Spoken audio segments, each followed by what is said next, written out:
প্রশাসনের পক্ষ থেকে অনুরোধ করা হচ্ছে যে কেউ এই নির্দিষ্ট এলাকাতে অবাঞ্ছিত জমায়েত করবেন না। কলকাতার নেতাজি সুভাষচন্দ্র বোস আন্তর্জাতিক বিমানবন্দর সংলগ্ন ঐতিহাসিক গৌরীপুর জামে মসজিদকে ঘিরে নতুন বিতর্ক। বিমানবন্দর কর্তৃপক্ষের নিরাপত্তাজনিত উদ্বেগের কথা উল্লেখ করে মসজিদে প্রবেশ ও জামায়াতে নামাজ আদায়ে বিধিনিষেধ জারি করা হয়েছে বলে জানা গেছে। এর জেরে এলাকায় উত্তেজনা তৈরি হলে আইনশৃঙ্খলা রক্ষায় বিপুল সংখ্যক পুলিশ ও নিরাপত্তা বাহিনী মোতায়েন করা হয়।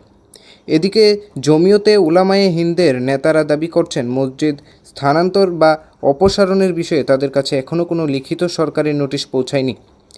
তারা শান্তি ও সংযম বজায় রাখার আহ্বান জানিয়ে বিষয়টির আইনগত সমাধানের উপর জোর দিয়েছেন।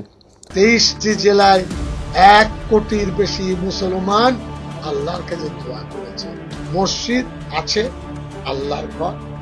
অনুরোধ করব কাজওয়ারি করে ভাঙলে বাংলার 4 কোটি মুসলমান দোয়া করবে আর বাড়ির বারান্দায় বসে কাঁধে কেঁদে বলবে যে কোন রাজ্যে বাস করছে।